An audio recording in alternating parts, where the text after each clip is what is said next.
மல்லி முதல் முறையாக விஜய் வேலைக்கு போகணும். அதுக்கு சர்டிஃபிகேட்லாம் வேணும். சர்டிஃபிகேட் எல்லாமே அந்த வீட்டில் தான் இருக்குது. ஸோ நாம் போய் இந்த வீட்டில் கேட்டால் தரமாட்டாங்க.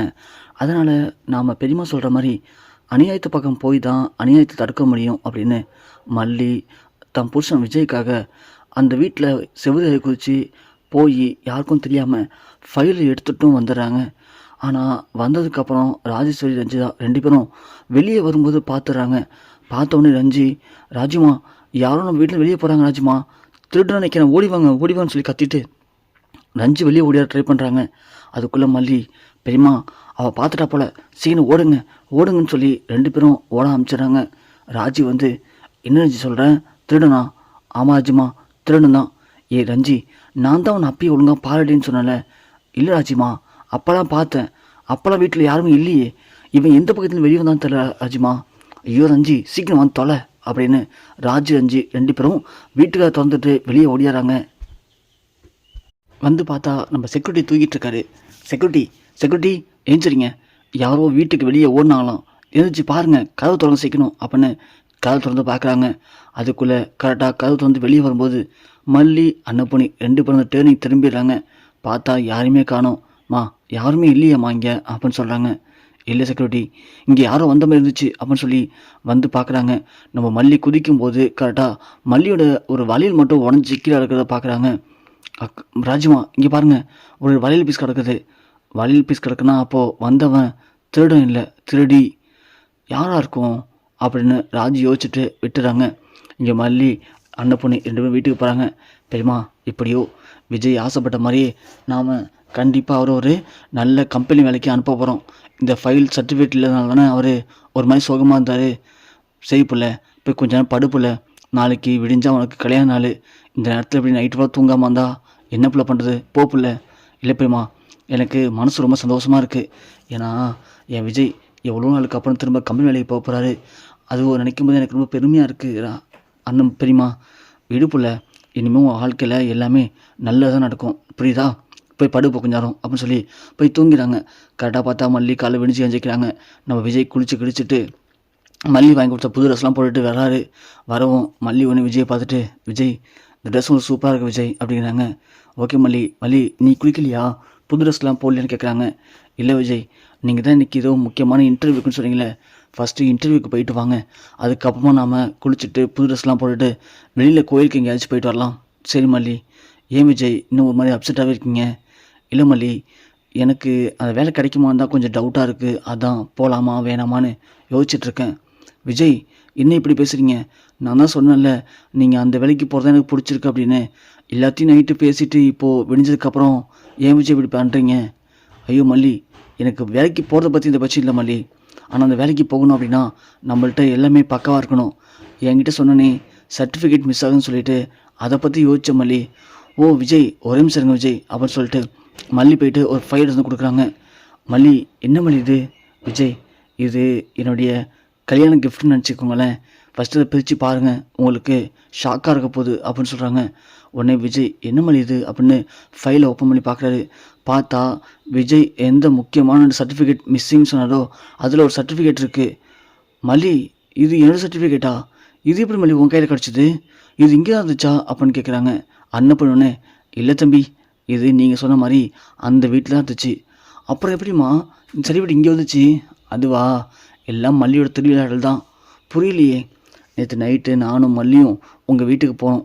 உங்கள் வீட்டுக்கு போயிட்டு உங்கள் அக்காவும் உங்கள் அக்கா பொண்ணும் தூங்கும்போது மல்லி யாருக்கும் தெரியாமல் வீட்டுக்குள்ளே போய் அவங்களுக்கே தெரியாமல் பீரோவில் திறந்து உங்கள் சர்டிஃபிகேட்டை கரெக்டாக எடுத்துகிட்டு வெளியவும் வந்துட்டா. ஆனால் உங்கள் வீட்டில் இருக்கிற யாருக்கும் தெரியாது அப்படின்னு சொல்கிறாங்க. ஐயோ மல்லி, ஏன் மல்லி உனக்கு இந்த வேலை? எனக்கு இவ்வளோ ரிஸ்க் எடுத்து சர்டிஃபிகேட் எடுத்துடணுமா? என்ன விஜய் சொல்கிறீங்க? இது உங்கள் சர்டிஃபிகேட் தானே? இல்லை மல்லி, இது என் சர்டிஃபிகேட்டாக இருந்தாலும் சரி, நீ மட்டும் நேற்று போனதை அந்த ராஜேஸ்வரி பார்த்துருந்தா அப்படின்னா என்ன பண்ணிப்பா தெரியுமா? உடனே போலீஸுக்கு கால் பண்ணி சொல்லியிருந்திருப்பா. என் வீட்டுக்குள்ளே அத்துமாரி பூந்து நகையை திருடிட்டா, பணத்தை திருடிட்டான்னு சொல்லி உன் மேலே அபாண்டமாக பழி போட்டு உன்னை தூக்கி உள்ளே வச்சுருப்பாங்க மல்லி. ஏன் மல்லி இப்படி பண்ணினேன்? இல்லை விஜய், அதெல்லாம் எதுவும் ஆகலை. என்னை அவங்க பார்க்கவே இல்லை. அவங்க ஏஞ்சி வரத்துக்குள்ளே நாங்கள் இந்த சர்டிஃபிகேட் எடுத்துகிட்டு அங்கேருந்து தப்பிச்சிட்டோம்.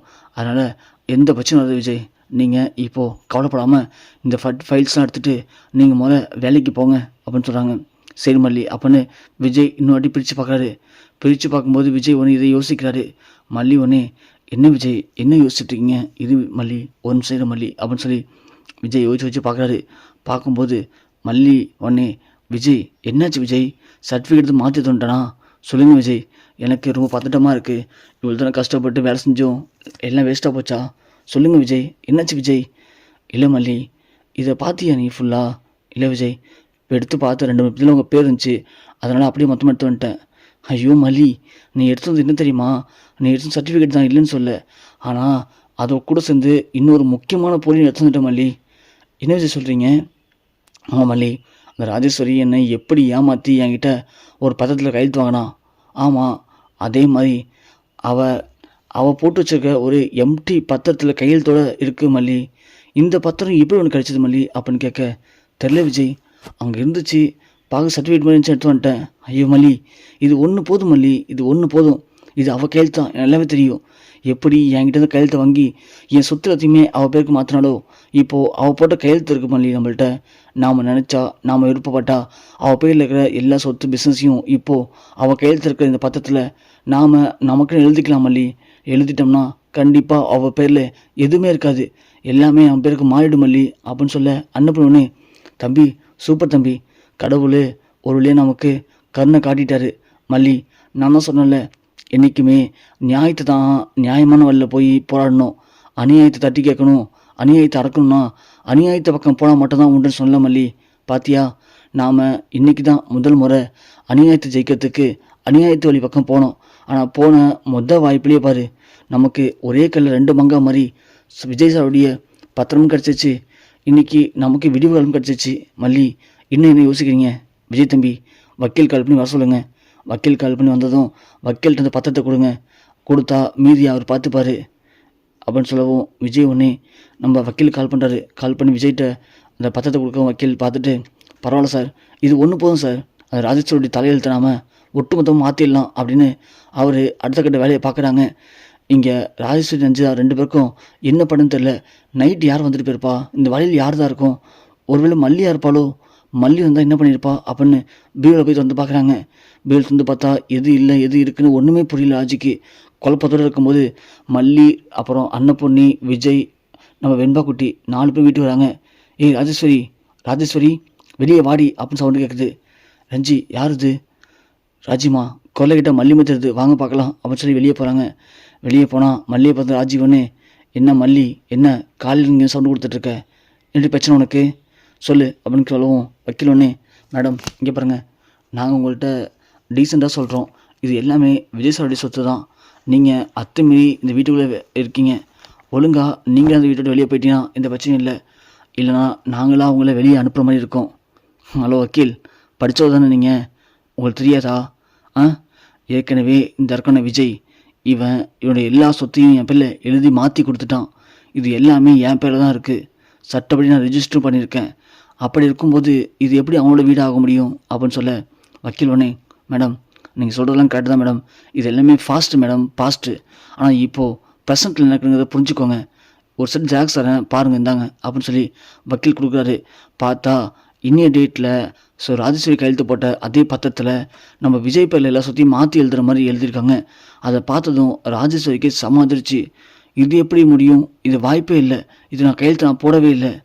மேடம், கையெழுத்து நீங்கள் விருப்பப்பட்டு போட்டிங்களா விருப்பப்படாமல் போட்டிங்களாங்கிறது எங்களுக்கு முக்கியம் இல்லை, இது உங்கள் கையெழுத்து தான், அதில் எந்த ஒரு மாற்று கருத்தும் கிடையாது, நீங்கள் பொய் சொல்லவும் முடியாது, உங்கள் கையெழுத்து போட்டு தான் விஜய்க்கு சொத்தம் மாறி இருக்குது.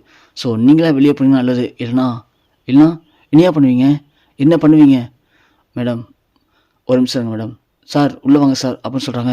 பார்த்தா போலீஸ் வராங்க. போலீஸ் வரவும் ராஜி ஒன்று, என்ன போலீஸ் வச்சு மிரட்டுறீங்களா? இல்லை மேடம், நாங்கள் எங்கள் கடமையை தான் செய்கிறோம் சார், இவங்கள இந்த வீட்டை விட்டு வெளியே அனுப்புங்க, இந்த வீடு விஜய் சாருக்கு சொந்தமானது, அப்படி பிரச்சனை பண்ணாங்கன்னா தூக்கி உள்ளே போடுங்க. ஸோ அடுத்தவங்க வீட்டில் எப்படி அபாண்டமாக உள்ளே பூந்து ஆக்கிரமிக்க நினைக்கிறது மிகப்பெரிய குற்றம் இல்லையா அப்படின்னு சொல்லவும், போலீஸ் சொன்னேன், மேடம் கிளம்புங்க மேடம், என்னால் போக முடியாது. ஏ மல்லி, அப்போ நைட்டு வந்தது நீ தானாடி, நீ தான் வந்து எனக்கே தெரியாமல் இங்கேருந்து இதை எடுத்து போயிருக்க, சொல்லுடி அப்படின்னு மல்லி கழுத்தை பிடிச்சி அடிக்கிறாங்க. மல்லி ஒன்று கையை எடுத்துட்டு தள்ளி விட்றாங்க.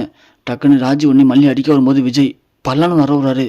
இங்கே பாரு, இது வரைக்கும் அக்கா அக்கான்னு நானும் பொறுமையாக போயிட்டு இருக்கேன், அதுக்காக ஒரு லெவலுக்கு மேலே போனோன்னா நான் என்ன பண்ண எனக்கு தெரியாது அப்படின்னு சொல்ல, டேய் அப்படின்னு கத்துறாங்க ராஜி. போலீஸ் சொன்னேன், வாங்க மேடம் கிளம்புங்க மேடம். அடுத்தவங்க வீட்டில் அபகரிக்கிறது மட்டும் இல்லாமல் அவங்கள்ட்ட சண்டைக்கு போகிறீங்களா? இங்கே பாருங்கள், அவங்க மட்டும் ஒரு கொலை முயற்சி அப்படின்னு சொல்லி ஒரு கேஸ் கொடுத்தா போதும், அப்புறம் நீங்கள் காலத்துக்கு உள்ளே இருக்க வேண்டியதான். நடங்க மேடம் அப்படின்னு ராஜேஸ்வரி ரஞ்சிதா 2 பேருமே போலீஸ் அரெஸ்ட் பண்ணி வீட்டை விட்டு வெளியவும் அழைச்சிட்டு போகிறாங்க.